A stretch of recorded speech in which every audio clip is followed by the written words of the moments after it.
क्या कारण है कि मनुष्य सब कुछ प्राप्त करके भी संतुष्ट नहीं होता? ज्ञान है, कर्म है, इच्छाएं भी हैं, फिर भी जीवन में संघर्ष है, असंतोष है और अधूरापन है। रहस्य सर्ग के इस अत्यंत गहन प्रसंग में श्रद्धा मनु को एक और लोक का दर्शन कराती है, ज्ञान लोक। ये वो प्रदेश है जहाँ बुद्धि का राज्य है, जहाँ न्याय है, तर्क है, विज्ञान है, अनुशासन है। किंतु क्या केवल ज्ञान ही मुक्ति दे सकता है? और यदि ज्ञान, इच्छा और क्रिया एक दूसरे से अलग हो जाएं, तो सोचिए क्या होता है। आज रहस्य सर्ग के इस 5वें और अंतिम पड़ाव में हम इसी रहस्य को समझने का प्रयास करेंगे। बड़ी लालसा यहाँ सुयश की, अपराधों की स्वीकृत बनती, अंध प्रेरणा से परिचालित, कर्ता में करते निज गिनती, प्राण तत्व की सघन साधना, जल हिम पल यहाँ है बनता, प्याले घायल हो जल जाते, मर मर कर जीते ही बनता।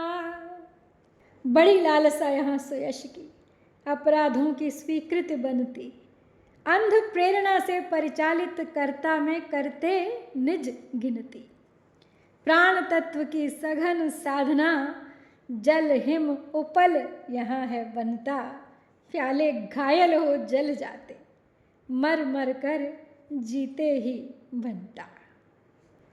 इस लोक में रहने वाले प्राणियों को यश और नाम कमाने की उत्कट इच्छा तो रहती है, और उसे पूर्ण करने की लालसा में वो बड़े बड़े अपराध और कुकर्म भी करना स्वीकार कर लेते हैं। यद्यपि वे बिना भला बुरा परिणाम सोचे नैसर्गिक प्रवृत्ति द्वारा इन सब कर्मों को करने के लिए प्रेरित किए जाते हैं, पर वे स्वयं को उनका कर्ता मान लेते हैं। अब तात्पर्य यह है कि व्याकरण के अनुसार जो स्वयं किसी कार्य को करता है वही कर्ता कहा जाता है, और वो जब प्रवृत्ति या प्रकृति से प्रेरित होकर कार्य करते हैं तो उनकी स्थिति मशीन की सी होती है, जो कि बिजली और पानी की शक्ति से चलती है। जैसे मशीन को कर्ता नहीं माना जा सकता, उसी प्रकार उनको भी वास्तविक रूप में कर्ता नहीं कहा जा सकता, लेकिन वो ऐसा दंभ अवश्य करते हैं।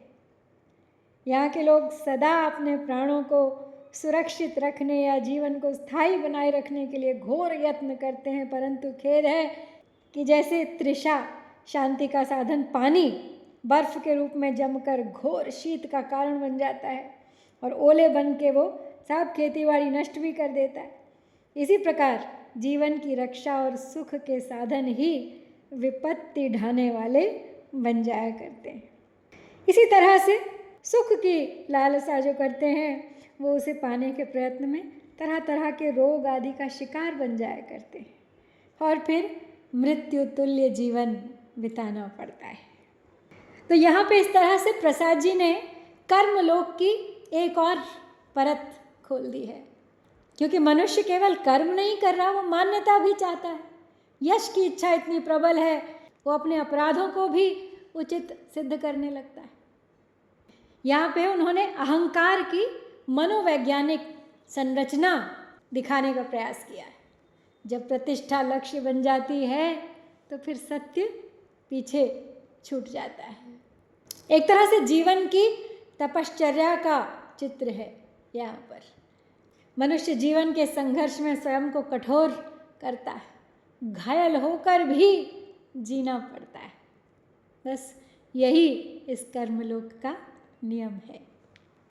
यहाँ नील लोहित ज्वाला कुछ जला गला कर नित्य ढालती, चोट सहन कर सकने वाली धातु न जिसको मृत्यु सालती, वर्षा के घन नाद कर रहे तटकुलों को सहज गिराती, प्लावित करती वन कुंजों को, लक्ष्य प्राप्ति सरिता बह जाती। यहाँ नील लोहित ज्वाला कुछ जला गलाकर नित्य ढालती, चोट सहन कर सकने वाली धातु न जिसको मृत्यु सालती। वर्षा के घन नाद कर रहे तटकूलों को सहज गिराती, प्लावित करती वन कुंजों को, लक्ष्य प्राप्ति सरिता बह जाती। अब यहाँ कर्मलोक की भीषणता का वर्णन करती हुई श्रद्धा मनु से कह रही हैं कि जिस प्रकार नीली और लाल वर्ण की अग्नि की लपटें, नील लोहित ज्वाला ताप और घनों के प्रहार के सहने में समर्थ लोहे आदि धातुओं को जो तपा कर भी आग में नष्ट नहीं होती हैं, कुछ तपा कर और बाद में विद्रूप करके अनेक आकृतियों में ढाल देती हैं, पतीली कड़ाई कलश आदि रूप प्रदान कर देती है। इसी प्रकार इस कर्मलोक में कर्मों की प्रचंड अग्नि मृत्यु के द्वारा नष्ट न हो सकने वाली तथा आध्यात्मिक, आधिदैविक और आधि भौतिक संतापों के प्रहार को झेलने में समर्थ धातु अथवा आत्मा को कर्म फलों की अग्नि में तपाकर एक योनि से दूसरी योनि में डालती रहती है। जैसे सोने से कोई भी आभूषण बन जाता है, वैसे ही आत्मा 84 लाख योनियाँ मानी गई हैं, नित्य नई योनि में प्रवेश करती है, एक नया रूप धारण कर लेती है। तो तात्पर्य यह है कि इस कर्मलोक में जीवात्मा कर्मों और उनके परिणामवश मिले संतापों को भोग कर एक योनि से दूसरी योनि में जाते रहते हैं। भले बुरे कर्मों का फल भोगने के लिए उसे नित्य नया शरीर धारण करना पड़ता है। यहाँ के प्राणियों की उद्देश्य सिद्धि बरसाती नदी के समान होती है, जो कि गरजते बादलों से बरसे पानी से अपने किनारे की भूमि और उस पर खड़े वृक्ष आदि को सहसा उखाड़ती तथा निकटवर्ती वन की झाड़ियों और कुंजों को डुबोती हुई आगे बह जाती है। अर्थात वो अपने उद्देश्य को पूर्ण करने के लिए किसी आचार और मर्यादा का विचार नहीं करते। यदि इच्छा पूर्ति में कोई बाधक लगता है तो उसे भी मिटा देते हैं। स्वार्थ पूर्ति के लिए भले बुरे सभी काम कर सकते हैं। तो कहना यही चाहते हैं प्रसाद जी यहाँ पे कि ये लोक विकास की एक भट्टी है। लोहे को उपयोगी बनाने के लिए आग में तपाना पड़ता है, उसी तरह से मनुष्य भी पीड़ा के माध्यम से ही विकसित होता है। कष्ट हमेशा विनाशक नहीं होता, कभी कभी निर्माण भी करता है। यहाँ पे प्रकृति का एक बड़ा ही प्रतीकात्मक चित्र प्रस्तुत किया है उन्होंने। यहाँ नदियाँ लक्ष्य तक पहुँचने के लिए किनारों को भी तोड़ देती हैं। तो जीवन में प्रगति भी कुछ इसी तरह की होती है, बहुत कुछ तोड़ती है, क्योंकि इस जीवन में हर उपलब्धि का एक मूल्य होता है।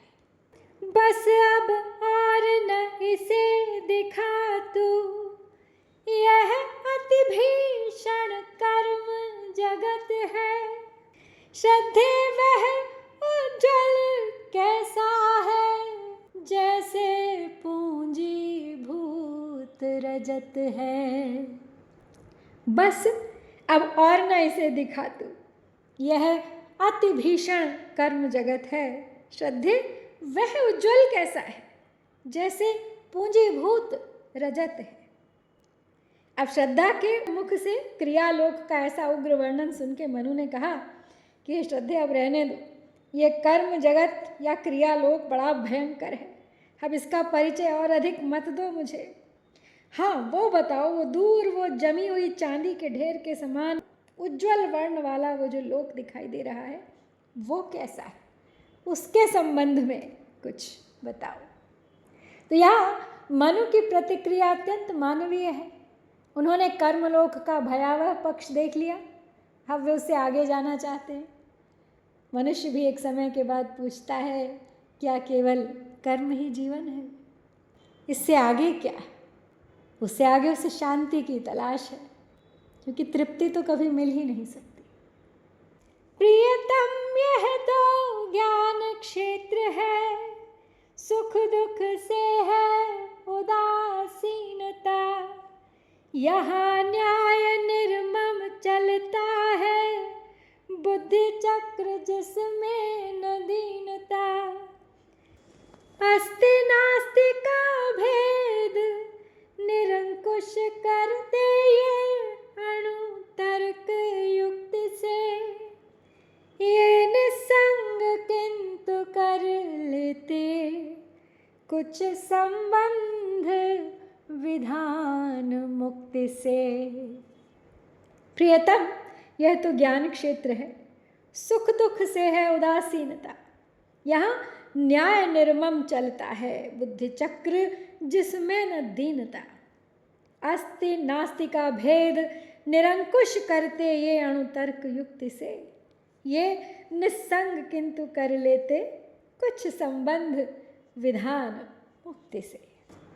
तो श्रद्धा मनु के प्रश्न का उत्तर देती हुई ज्ञान लोक का परिचय दे रही हैं।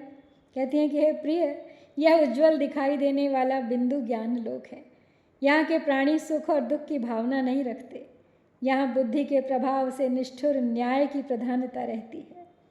निष्ठुर इसलिए है कि उसमें करुणा आदि का प्रश्न नहीं उठता। जो दोषी हो उसे दंड दिया ही जाना चाहिए, उसका चाहे जो परिणाम निकले। उसमें दीनता, दुर्बलता, दयनीयता आदि को नहीं देखा जाता। इस लोक के निवासी सूक्ष्म शरीर ईश्वर और परलोक की सत्ता है या नहीं, इसका निर्णय कोरे उहापोह से या दलीलबाजी से करते हैं। इन पर किसी शास्त्र आदि का नियंत्रण नहीं है या भक्ति भावना के वश में नहीं रहते। यूँ तो ये अनासक्त हैं, किसी से कुछ नाता नहीं रखते, तथापि मोक्ष प्राप्ति से ज्यों त्यों कुछ संबंध जोड़ लेते हैं। तो तात्पर्य यह है कि तर्क प्रधान ज्ञान लोक में भावना का कोई स्थान नहीं होता। सामान्य रूप से लोग किसी दीन या दुखी को देखकर स्वयं भी दुख का अनुभव करते हैं, सुंदर वस्तु को देखकर प्रसन्न होते हैं, परंतु शुद्ध बुद्धिवादी का अनुभूति से कोई प्रयोजन नहीं होता। पीड़ित की सहायता, समवेदना, मैत्री आदि में भी उन्हें रुचि नहीं होती। प्रत्येक बात का निर्णय तर्क की तुला पर करते हैं। तो श्रद्धा अब मनु को ज्ञान लोक में ले जाती है, वहाँ के बारे में बता रही हैं। तो निष्कर्ष यही है कि जिस ज्ञान लोक के दर्शन श्रद्धा उन्हें करा रही हैं, वहाँ सब सुख दुख से ऊपर उठने का प्रयास कर रहे हैं, बुद्धि के द्वारा, तर्क के द्वारा। इसीलिए वहाँ भावनाओं की अपेक्षा तर्क अधिक महत्वपूर्ण है। वो दर्शन का क्षेत्र है, यहाँ सत्य को तर्क द्वारा परखा जाता है, अस्तित्व और अनअस्तित्व पर विचार होता है, ज्ञान प्रश्न करता है और विश्वास नहीं, वो केवल प्रमाण चाहता है। यहाँ प्राप्य मिलता है केवल, तृप्ति नहीं कर भेद बांटती, बुद्धि विभूति सकल सिकतासी, प्यास लगी है ओस चाटती, न्याय तपस ऐश्वर्य पगे, प्राणी चमकीले से लगते, इस निदाघ मरु में सूखे से, स्रोतों के तट जैसे जगते। यहाँ प्राप्य मिलता है केवल, तृप्ति नहीं कर भेद बांटती, बुद्धि विभूति सकल सिकतासी, प्यास लगी है ओस चाटती, न्याय तपस ऐश्वर्य पगे ये प्राणी चमकीले से लगते, इस निदाघ मरु में सूखे से, स्रोतों के तट जैसे जगते। तो श्रद्धा ज्ञानलोक की नीरसता का वर्णन करती हुई मनु से कहती हैं कि इस ज्ञानलोक में प्राणी को जितना प्राप्त करने का अधिकार है उतना ही मिलता है। इस कारण वांछित वस्तु प्राप्त करके भी उन्हें तृप्ति नहीं मिलती, इच्छा पूरी नहीं होती। कितना किसको पाने का अधिकार है यह भेद बुद्धि ही करती है और उसी के अनुसार देय वस्तु बांटती है। सामान्य रूप से देखा जाता है कि बालक की आवश्यकता न्यून है तो उसे थोड़ा दिया जाए, जिससे उसे दी गई वस्तु व्यर्थ नष्ट न हो, और बड़े की आवश्यकता अधिक देखकर उसे अधिक दिया जाए ताकि उसकी तृप्ति हो सके। परंतु शुद्ध बुद्धिवाद में सबको समानता की तुला पर रखकर मात्रा का विचार करके वस्तु बांट दी जाती है। यहाँ सारा ऐश्वर्य रेत के समान नीरस है। ऐश्वर्य होता है, लोगों को उसकी लालसा भी होती है, परंतु उतना ही मिलता है जितना जिसके भाग में आए, इसलिए वे लोग ओस ही चाटते हैं। तात्पर्य यह है कि ओस के कण चाटने से जैसे किसी की तृष्णा शांत नहीं हो सकती, यूं ही उन लोगों की लालसा भी पूरी नहीं होती। यहाँ के जीव न्याय, तपस्या और ऐश्वर्य से संपन्न, दूर से उज्ज्वल या सुखी प्रतीत तो होते हैं, पर इनकी स्थिति वस्तुतः वैसी ही है जैसे कि ग्रीष्म ऋतु में रेगिस्तान में नदी और तालाब सूख जाने पर उनके किनारों की जो दशा होती है।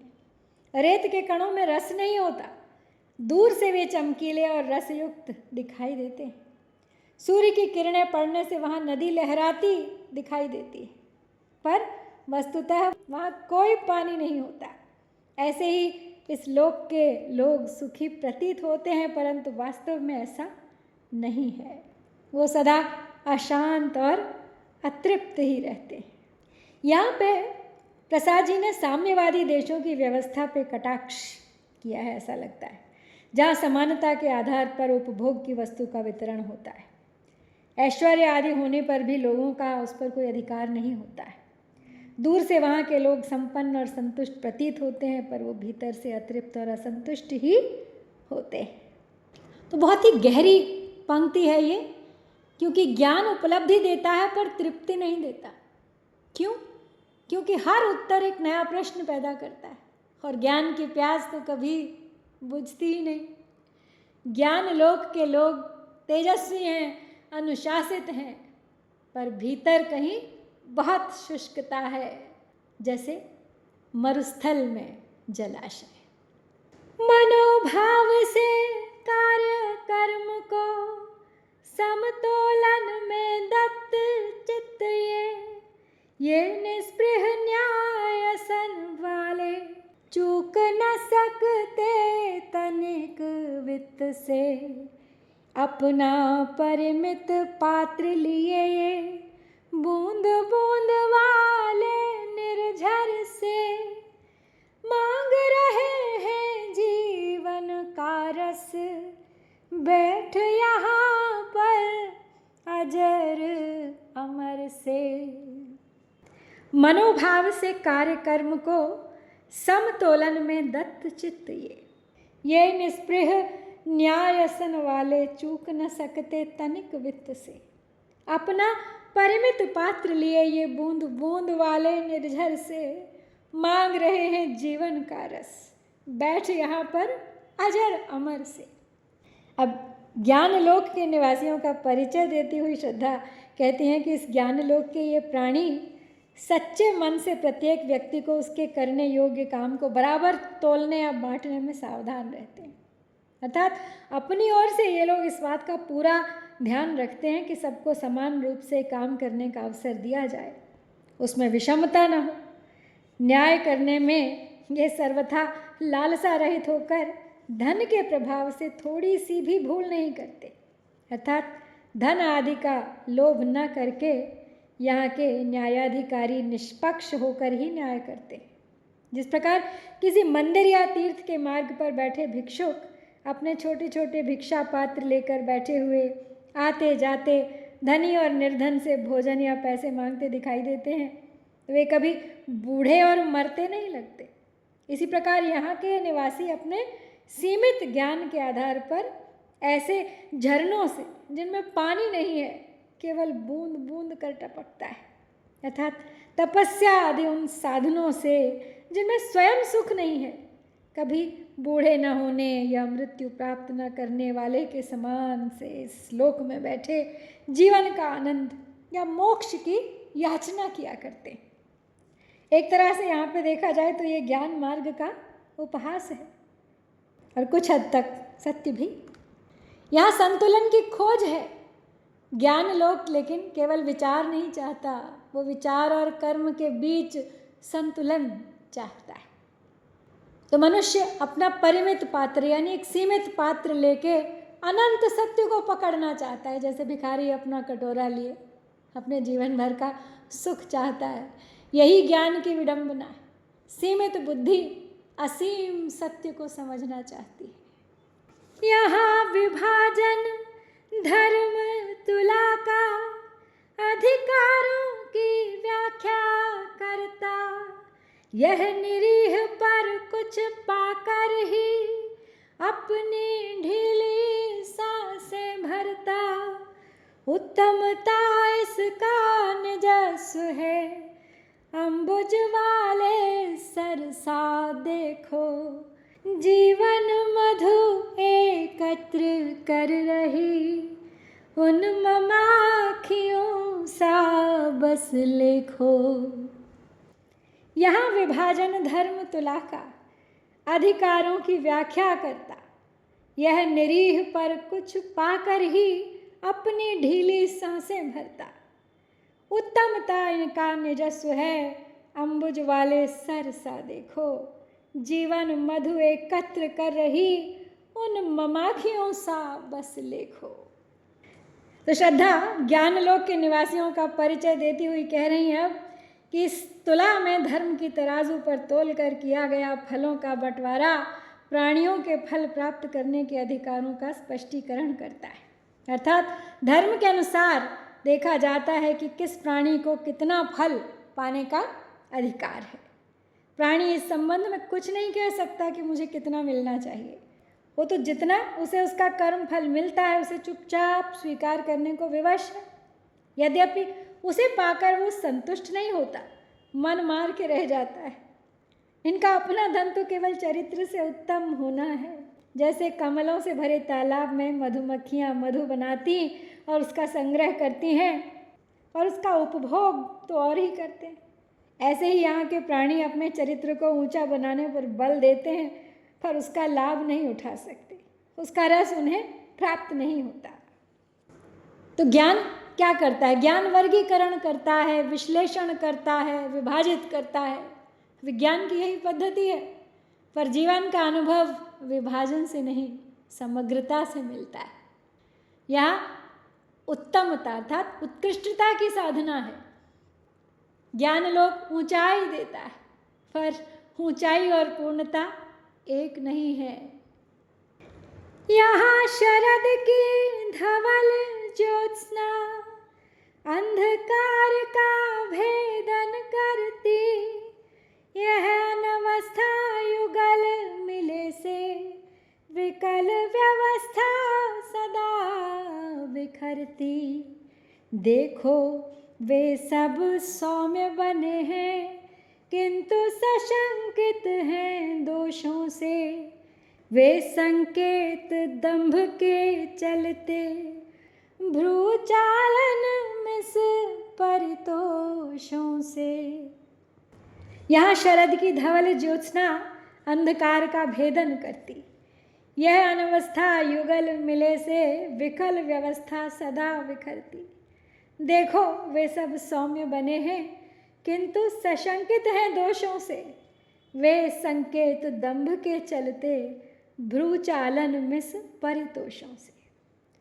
अब ज्ञान लोक का परिचय देती हुई श्रद्धा और आगे कहती हैं कि इस ज्ञान लोक में शरद ऋतु की उज्ज्वल चांदनी के समान ज्ञान का प्रकाश अज्ञान रूपी अंधकार के आवरण को चीरता है। इसका सार यह हुआ कि लोगों के हृदय में अज्ञान भी रहता है और ज्ञान भी। इस प्रकार दोनों विरोधी भावों का एक साथ रहना सारी स्थिति को अव्यवस्थित कर देता है। दो विरोधी भाव साथ साथ रहें तो पारस्परिक खींचतान से स्थिति अनिश्चित ही बनी रहती है। ज्ञानवान व्यक्ति सोच समझकर आचरण करता है जिससे उसके हाथों कोई अपराध नहीं हो सकता, परंतु यहाँ ऐसा नहीं है। ये लोग देखने में बड़े भले और शांत प्रतीत होते हैं, परंतु भीतर से अपने अपराधों की आशंका रखते हैं। उन्हें भय रहता है कि हमसे कोई अपराध न हो जाए। वे लोग हृदय से असंतुष्ट रहते हैं, परंतु अपने असंतोष को प्रकट नहीं करते। भावों के इशारों से अपने संतुष्ट होने का झूठा दिखावा किया करते हैं। इस प्रकार ज्ञान लोक होने पर भी लोग न तो पूर्ण ज्ञानवान हैं और न सुखी ही हैं। तो ज्ञान प्रकाश देता है, अज्ञान का अंधकार हटाता है, लेकिन केवल प्रकाश पर्याप्त नहीं है, ऊष्मा भी चाहिए। बुद्धि के साथ साथ करुणा भी चाहिए। बाहरी सौम्यता के भीतर भी भय छिपा है। ज्ञानी भी त्रुटि से डरता है, बुद्धि भी असुरक्षित हो सकती है। यहाँ अछूत रहा जीवन रस, छुओ मत संचित होने दो। बस इतना ही भाग तुम्हारा, तृषा मृषा वंचित होने दो। सामंजस्य चले करने ये, किंतु विषमता फैलाते हैं। मूल सत्व कुछ और बताते, इच्छाओं को झुठलाते हैं। यहाँ अछूत रहा जीवन रस, छुओ मत, संचित होने दो। बस इतना ही भाग तुम्हारा, तृषा मृषा वंचित होने दो। सामंजस्य चले करने ये, किंतु विषमता फैलाते हैं।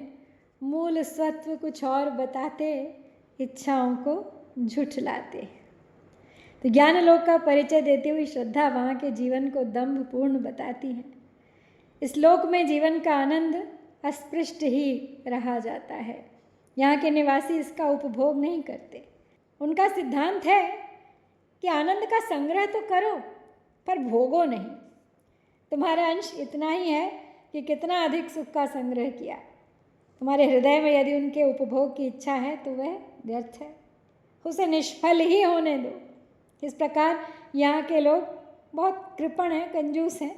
ये लोग मन के विभिन्न भावों में परस्पर मेल और संबद्धता या अनुकूलता स्थापित करने का यत्न तो करना चाहते हैं, परंतु परिणत विपरीत होता है।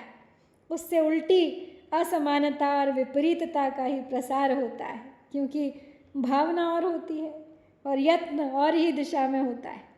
ये मौलिक अधिकार तो ज्ञान और शांति प्राप्त करना बतलाते हैं, पर हृदय में स्वर्ग आदि की प्राप्ति की इच्छा रहती है और उसे झूठी बनाते हैं।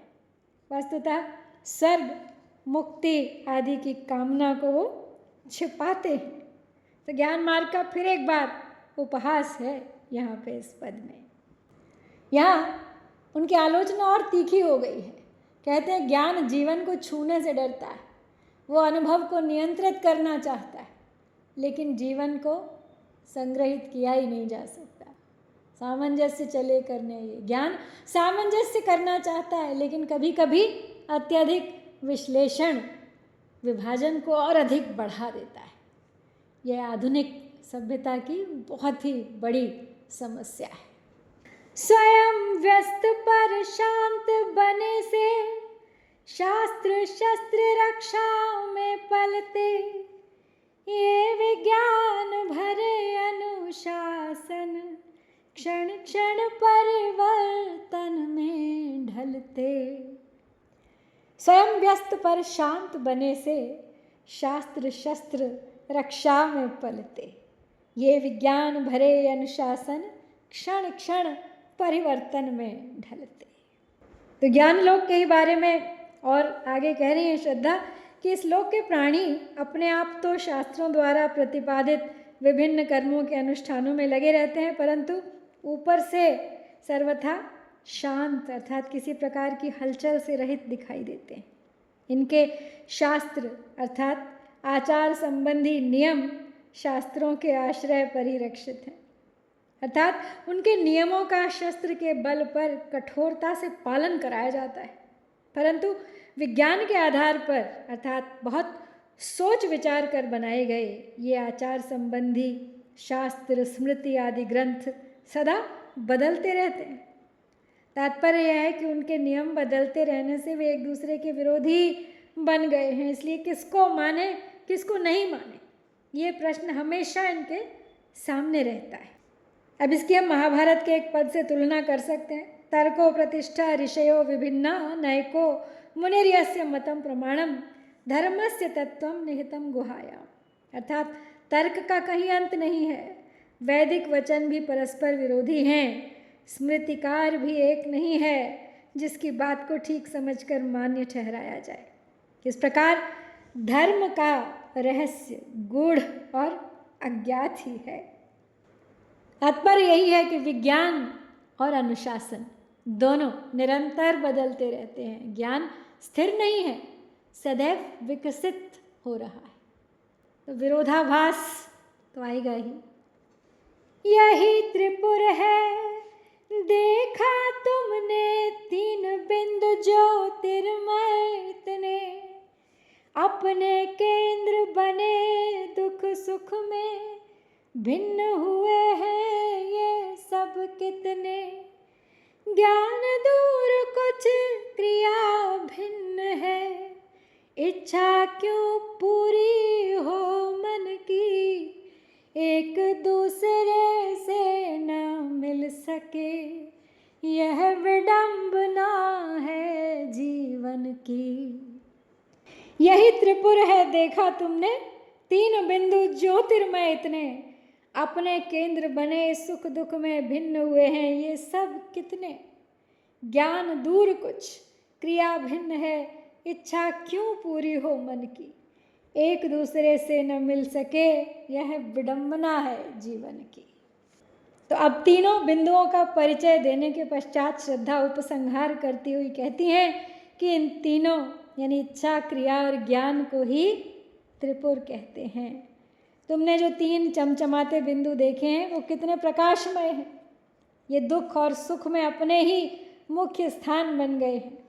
अर्थात ये तीनों अपने ही भीतर दुख और सुख की स्थिति में विद्यमान रहते हैं। दूर से एक से प्रकाशमय लगते हैं, लेकिन वास्तविक रूप में आपस में कितना अंतर है इनमें, कोई तालमेल नहीं है। ज्ञान कुछ अलग ही है, कर्म उसके अनुसार नहीं है। तात्पर्य यह है कि बुद्धि से जो कुछ सोचा जाता है उसके अनुसार आचरण किया जाए तो मनुष्य जो चाहता है उसे प्राप्त कर सकता है, क्योंकि नियम है कि प्रत्येक कर्म के मूल में कोई संकल्प होता है। जब उसके अनुसार मार्ग सोचा जाता है कि कैसे उस कार्य को किया जाए, तो इस प्रकार योजना बन जाती है। योजना बनने पर उसके अनुसार यत्न किया जाता है तो यह संकल्प पूरा हो सकता है। परंतु लोक में देखा कुछ और ही जाता है, लोग सोचते कुछ और ही हैं और काम उससे उल्टी दिशा में ही करते हैं। तो भला जो कुछ चाहते हैं वो कैसे हो सकता है। इस जीवन की बड़ी उपहासमयी दशा है ये कि यहाँ इच्छा, ज्ञान और क्रिया, इनमें कोई तालमेल नहीं है। पुराणों में त्रिपुर की कथा आधि दैविक और आधि भौतिक रूप में है, लेकिन यहाँ पे प्रसाद जी ने अपने चिंतन और सूझबूझ से उसे बड़ा ही आध्यात्मिक बना दिया है। तो श्रद्धा अब त्रिपुर का रहस्य खोलती है, कहती है ये तीन ज्योति बिंदु इच्छा, ज्ञान और क्रिया, ये तीनों अलग अलग हो गए हैं और यही है मानव के दुख का कारण। ये पद जो है कामायनी के सबसे प्रसिद्ध दार्शनिक निष्कर्षों में से एक माना जाता है। ज्ञान दूर कुछ क्रिया भिन्न है, अर्थात इच्छा कुछ और चाहती है, ज्ञान कुछ और कहता है, क्रिया कुछ और करती है, तब जीवन विखंडित हो जाता है। यही मानव जीवन की सबसे बड़ी त्रासदी है। महाज्योति रेखा सी मिलकर श्रद्धा की स्मृति दौड़ी उनमें, वे संबद्ध हुए फिर सहसा, जग उठी थी ज्वाला जिनमें, नीचे ऊपर लचकीली है, वह विषम वायु में धधक रही थी, महाशून्य में ज्वाला सुनहली, सबको कहती नहीं नहीं सी। महाज्योति रेखा से मिलकर श्रद्धा की स्मृति दौड़ी उनमें, वे संबद्ध हुए फिर सहसा, जाग उठी थी ज्वाला जिनमें, नीचे ऊपर लचकीली वह विषम वायु में धधक रही सी, महाशून्य में ज्वाला सुनहली, सबको कहती नहीं नहीं सी। अब श्रद्धा के ऐसा कहने पर वे तीनों किस प्रकार मिल गए, कवि इसका वर्णन करते हुए कहते हैं कि उसी समय श्रद्धा मुस्कुराई। उसकी मुस्कुराहट तीव्र प्रकाश की रेखा से बनकर उन तीनों बिंदुओं से जा मिली। उसका जाकर मिलना था कि वे तीनों मिलकर एक हो गए और सहसा जल उठे, और उनमें से जो सुनहली लपट उठ रही थी वो लचकीली अर्थात आसानी से मुड़ने वाली लकड़ी की भांति पवन के वेग से नीचे और ऊपर बहुत तेजी से जल रही थी। आकाश में फैलती हुई वह लपट मानो सबको कह रही थी कि नहीं नहीं, ये तीनों पृथक ना होकर एक ही हैं। अब विशेष बात यहाँ पे यह है कि पुराणों में शंकर को त्रिपुरारी कहा गया है। त्रिपुर दहन की कथा भगवान शंकर से ही जुड़ी है। उनके अनुसार मय नामक एक असुर शिल्पी ने दैत्यों को सोना, चांदी और तांबा, इन तीनों से अलग अलग 3 विशाल विमान बनाकर दिए। वे नगर के आकाश के थे और जहाँ चाहे जहाँ उड़ते थे, बैठते थे। अब दैत्य अस्त्र शस्त्र लेकर उनमें बैठे रहते थे। वे आकाश में विभिन्न दिशाओं में उड़ते थे। उनकी व्यवस्था यही थी कि जब वे तीनों एक दिशा में एक सीध में आ जाएंगे तभी उनका एक साथ भेदन किया जा सकता है। अब उन विमानों के द्वारा दैत्यों ने अपने आक्रमणों से तीनों लोकों में त्राहि त्राहि मचा दी थी। देवताओं की प्रार्थना पर शंकर भगवान ने उनके दहन का कार्य अपने हाथ में ले लिया। इस कार्य के लिए विशेष प्रकार का एक बाण बनाया गया। तीनों पुरों के सीध में आने पे शंकर जी ने वो बाण छोड़ा और उसने तीनों पुरों को जला दिया। तो कवि ने अपनी कल्पना और चिंतन से उसका यहाँ पे एक अलौकिक बौद्धिक रूप बना दिया है। पुराणों में उस बाण को तेजोमय बताया गया है।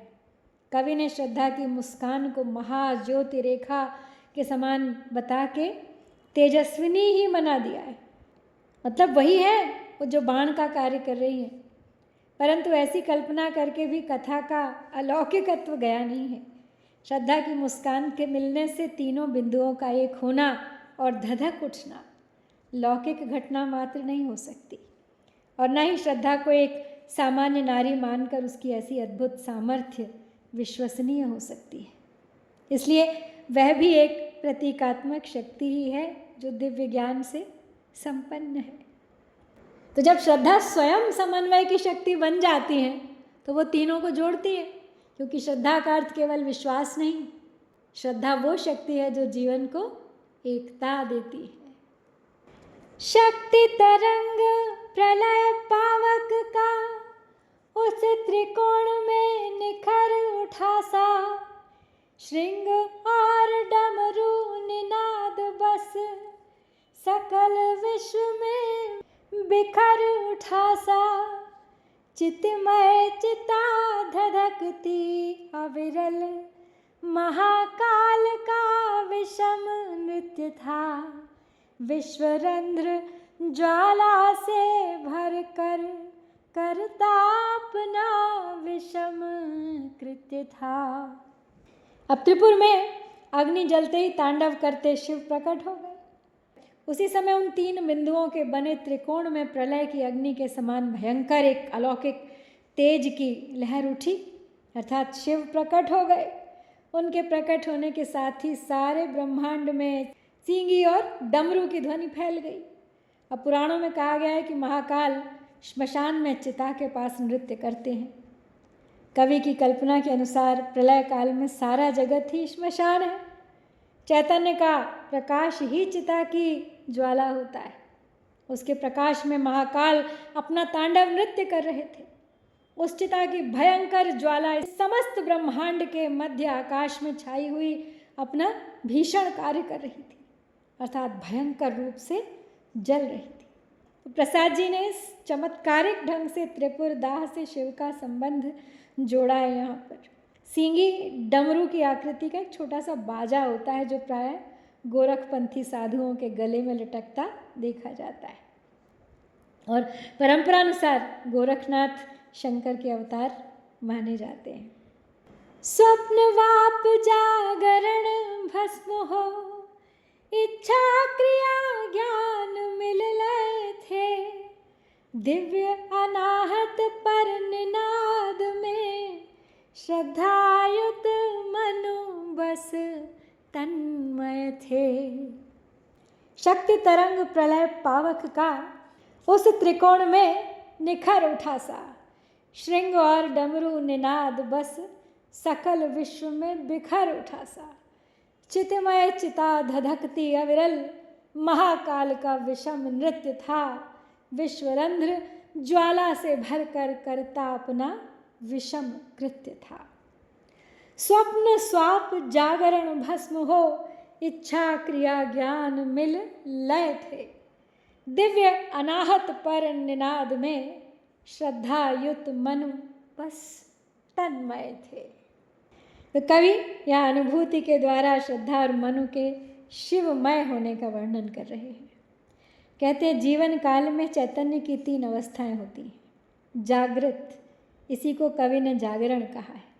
इस अवस्था में आत्मा मन और इंद्रियों के साथ सक्रिय रहती है। फिर है स्वप्न, इस अवस्था में इंद्रियां तो निश्चेष्ट रहती हैं लेकिन मन सक्रिय रहता है, इसीलिए स्मृति आदि के बल पर आत्मा स्वप्न देखती है। सुषुप्ति में मन भी निष्क्रिय हो जाता है। जब व्यक्ति चैतन्य समष्टि चैतन्य में लीन हो जाता है तो स्वप्न, सुषुप्ति और जागरण तीनों अवस्थाएं चितमय चिता में भस्म हो गई। इच्छा, ज्ञान और क्रिया उस चित्त की शक्ति के ही रूप हैं जो कि जगत के उदय और विलय के कारण भी हैं। इनके सक्रिय होने पर ही सृष्टि होती है, अतः इनका संहार या समेट लिया जाना शक्ति के चित्त में विलीन होने का ही सूचक है। इसलिए ये तीनों ही विलीन हो गए थे। फलस्वरूप दिव्य अनाहत अनहद नाद गूंज उठा था। मनु श्रद्धा के साथ अनुभूति से उस समष्टि चैतन्य शिव में लीन हो गए थे, उस नाद को सुन रहे थे। वेदांत में ज्ञानी को तत्व ज्ञान होने पर ब्रह्म से अभिन्न होने की अनुभूति सोहम के रूप में कही गई है। सोहम में भी स और अहम का द्वैत रहता है, 2, लेकिन इन्हीं का शुद्ध एकीकरण ओम के रूप में हुआ करता है। तो शैव वेदांत में वही परम तत्व शिव हैं जिनके अद्वैत की अनुभूति एको व्यापी शिवो अहम के रूप में होती है। यहाँ पे उसी भाव को व्यक्त किया गया है। तो जब इच्छा, ज्ञान और क्रिया एक हो जाते हैं तो व्यक्तित्व में विभाजन समाप्त हो जाता है।